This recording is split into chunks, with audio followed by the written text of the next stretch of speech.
கனிமிக்க முஃமின்களே, இமாம் இப்னுல் ஜௌஸி ரஹ்மத்துல்லா அவர்கள் ஒரு செய்தி சொல்கிறார்கள். ஒரு மகான் ஒரு மாணவரிடத்திலே கேட்டார்.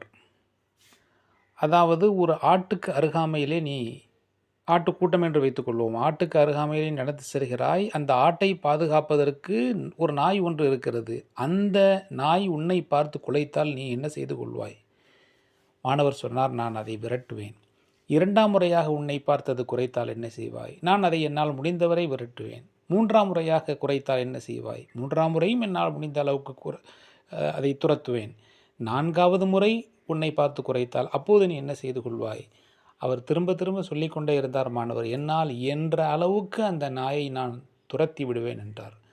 உடனே அந்த மகான் ஷேக் அவர்கள் சொன்னார்கள், அப்படி அல்ல, அவ்வாறு செய்வது சரியான அணுகுமுறை அல்ல. நீ என்ன செய்ய வேண்டும் என்று சொன்னால், அந்த நாய்க்குரிய எஜமான் சொந்தக்காரர் இருப்பார் அல்லவா, அவரிடத்திலே நீ சொன்னால் நேரம் மிக குறைந்த நேரத்தில் பிரச்சனை சரியாகிவிடும், தீர்ந்துவிடும் என்று சொன்னார்கள். அதே போல ஷைத்தான், நஃப்ஸு, ஒரு மனிதனை வழிகெடுக்கக்கூடிய நஃப்ஸு, ஷைத்தான், இதனுடைய சூழ்ச்சி, இதை அல்லாஹ்விடத்திலே முறையிட்டால், இதனுடைய எஜமானனான அல்லாஹ்விடத்திலே முறையிட்டால், இதனுடைய தீங்கிலிருந்து நாம் மிக எளிதான முறையில் வெளியே வந்துவிட முடியும் என்பது நமக்கு கிடைக்கின்ற பாடம்.